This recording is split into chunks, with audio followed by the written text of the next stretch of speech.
Welcome to PushPrime. Configuring PushPrime is very easy and generally takes less than 5 minutes. This tutorial will guide you through the whole process of configuring PushPrime for your website.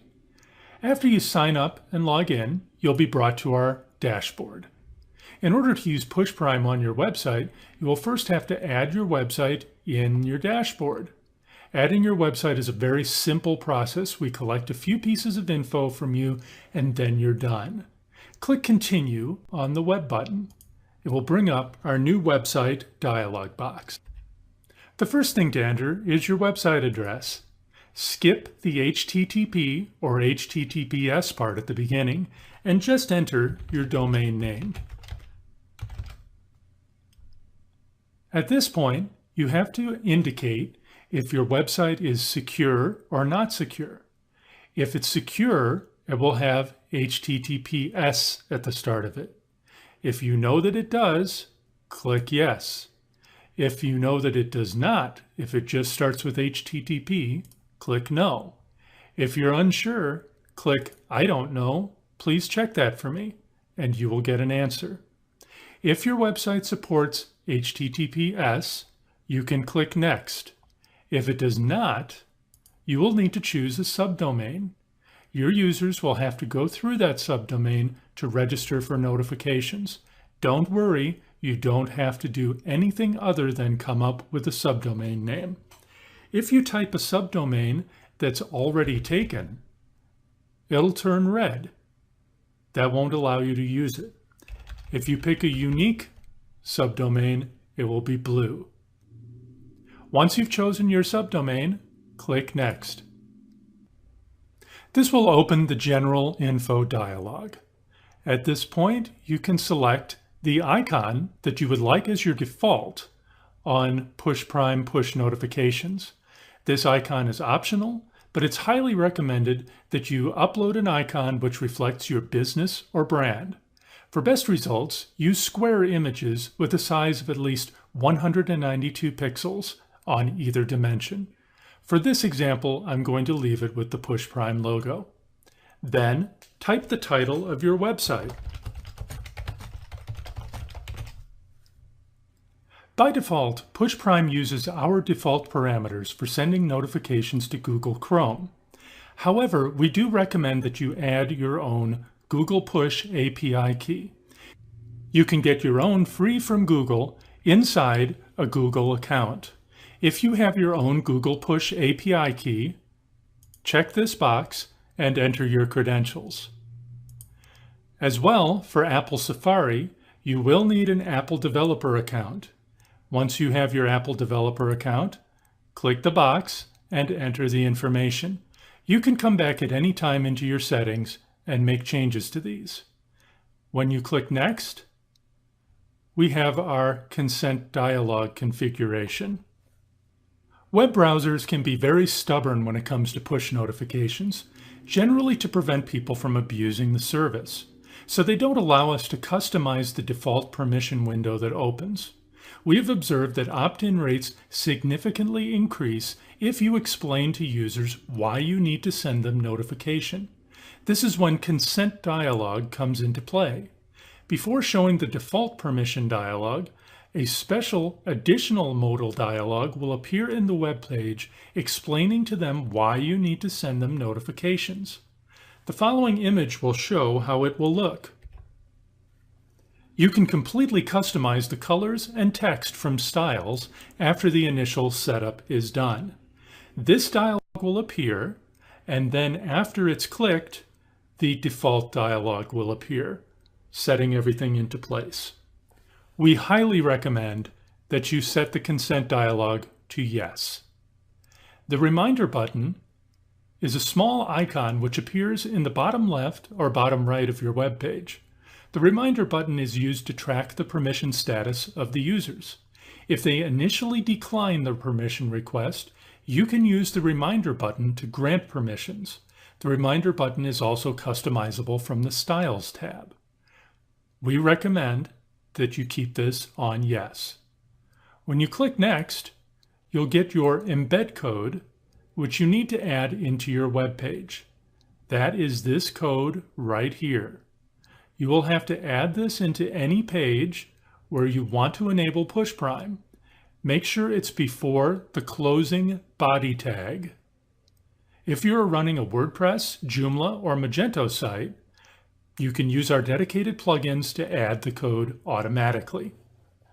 If your website does not support HTTPS, this is all you need to do, and you can stop here.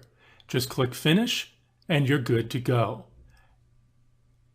If your website supports HTTPS, there is an additional step. As an HTTPS user, the dialog you get with your code will look like this, very similar to the other, but you will have a button to configure the native opt-in. Click this button to open the native opt-in configuration. In addition to the embed code you added earlier, you will have to add one additional line of code in head element in your HTML document. If you're using our plugin for WordPress, Joomla, or Magento, go to Settings and enable Native Opt-in Tags option. After you click on the blue Click Here link, it will download a zip file. These are our helper files that you will need to upload into the root of your web server. That may be a public_HTML folder.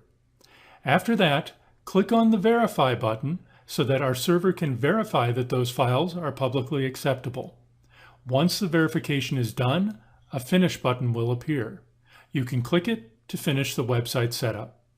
If you encounter any issues, please feel free to reach out to us and we will be happy to help.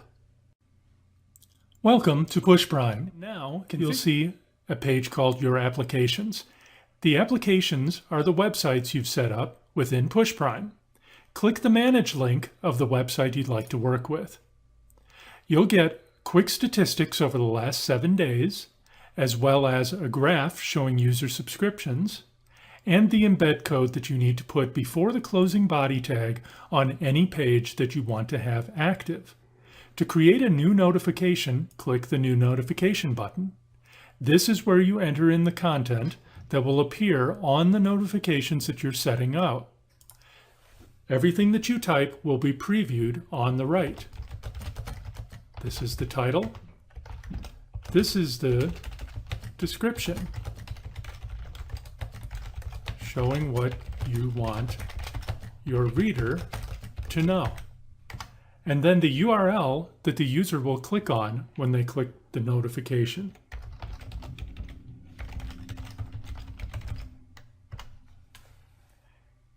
On Chrome, you can have action buttons. These buttons will appear in your notifications. You can enter a button title, button 1, and the URL to take the user to. You can also enter button 2 to give them 2 choices. Note that these are for Google Chrome only. You can schedule the notification to be sent out to all subscribers at a defined date and time. You can say if it's a recurring so that it can happen multiple times in the future. And if you have drip, you can set up an interval after sign up, which this will be sent. For example, you can have this sent 1 week after the person signs up.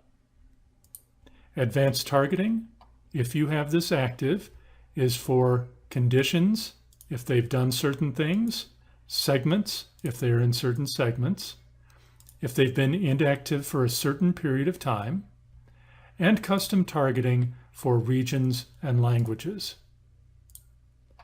Once you have this set up, you can click Send Notification. If you would like to have a different icon, you can select from the defaults or click the plus to upload your own icon. It should be a square image with at least 192 pixels for best results. If you are using Google Chrome and have the rich notification function, this is where you would select the image that will show up with your notification. It will be shown below the notification in Chrome only. Once you send the notification, all of your subscribers will receive it. Other selections on the dashboard are reporting. This is where you can set certain start and end dates and see all of your statistics in an easy-to-read graph: sent, delivered, and clicked. You can also see a distribution list of platforms and subscribers. The visualizer lets you dive even deeper to see platforms, top languages, locations throughout the world of all of your subscribers, and the top regions, cities, and languages. Sent is where you can see a list of your notifications that have already been sent. Scheduled is notifications that are scheduled to send. And settings is where you can change your default icon, your website title, and many other settings shown on this page. Styling is where you can change the style settings for the additional dialogue that we do recommend you use. Users is where you can set up additional sub-users to use your account, and you can invite them by email. Segmentation is where you can set up segments which your subscribers can be sent into so that you can notify separate segments in different ways. API keys is where you can enter in different keys to integrate things into PushPrime. Be sure to use this blue link to read the development docs if you are going to do this. RSS to Push is a new feature that allows you to add RSS feeds into your push notifications.